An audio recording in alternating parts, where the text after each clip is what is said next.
নমস্কাৰ মই গীতাঞ্জলি শৰ্মা আপোনালোক আটাইকে আয়ুষ্মান ভৱলে স্বাগতম জনাইছো আজিৰ এই ভিডিঅ'টোত মই আপোনালোকৰ লগত চুলিৰ এটা খুব সাংঘাতিক হোম ৰেমেডি শ্বেয়াৰ কৰিম খুব সাংঘাতিক বুলি এইকাৰণে কৈছো কাৰণ এতিয়ালৈকে যিমানবোৰ হোম ৰেমেডি মই ট্ৰাই কৰিছো চুলিৰ ওপৰত তাৰ ভিতৰত এটো বেষ্ট ট্ৰাইড এণ্ড টেষ্টেড প্ৰদূষণ টেনচন অনিয়মিত জীৱনশৈলী খাদ্য এই আটাইবোৰৰ কাৰণে চুলিৰ বহুত সমস্যাই দেখা দিয়ে আপুনি ব্যৱহাৰ কৰা হেয়াৰ প্ৰডাক্টছবোৰত যদি বহুত বেছি কেমিকেলছ থাকে তেতিয়াও চুলিৰ সমস্যাই দেখা দিয়ে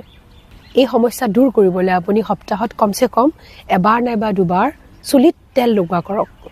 ৰেগুলাৰ বেচিছত তেল লগালে আপুনি অদ্ভুত ৰিজাল্ট দেখিব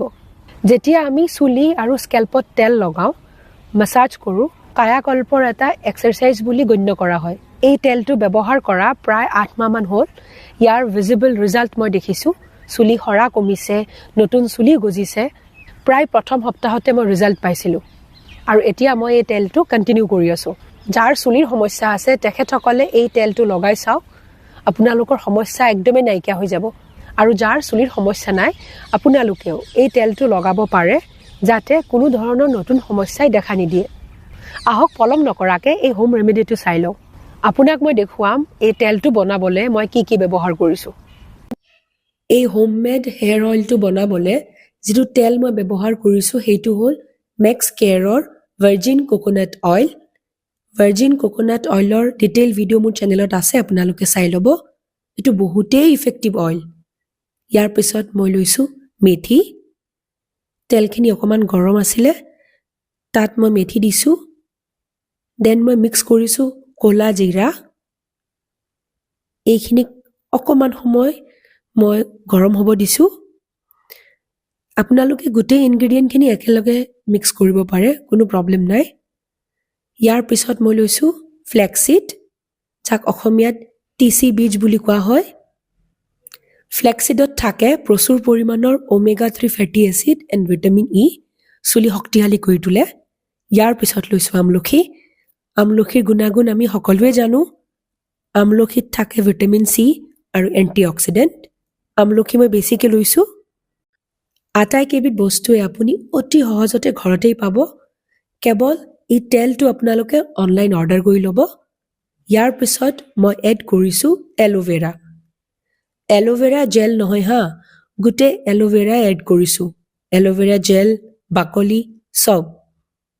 যিহেতু গুটেখিনি বস্তু তেলত ভাজিব লাগিব সেই কাৰণে মই বেলেগকে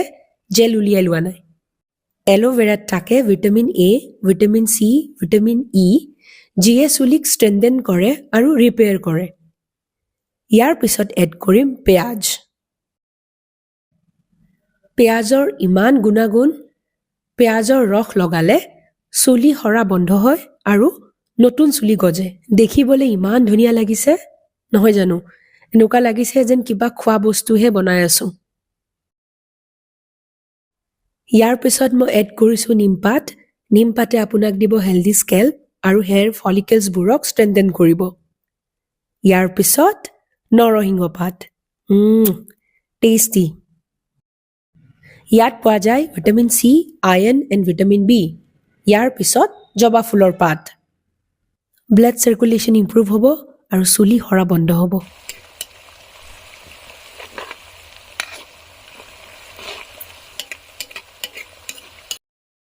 ইমান কেইবিধ প্ৰাকৃতিক উপাদান ব্যৱহাৰ কৰা হৈছে এই তেলটো বনাওতে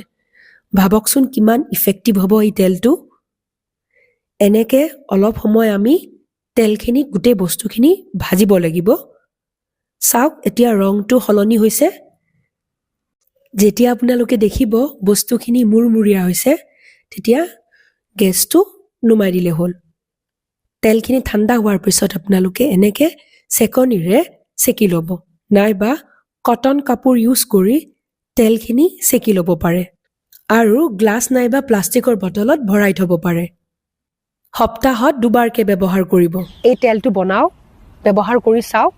আৰু কেনেকুৱা ৰিজাল্ট পালে হেয়া মোক জনাবলৈ নাপাহৰিব তেন্তে আজিলৈ আহিছো এটা নতুন ভিডিঅ লৈ আপোনালোকৰ মাজলৈ পুনৰ আহিম stay happy and stay healthy love you all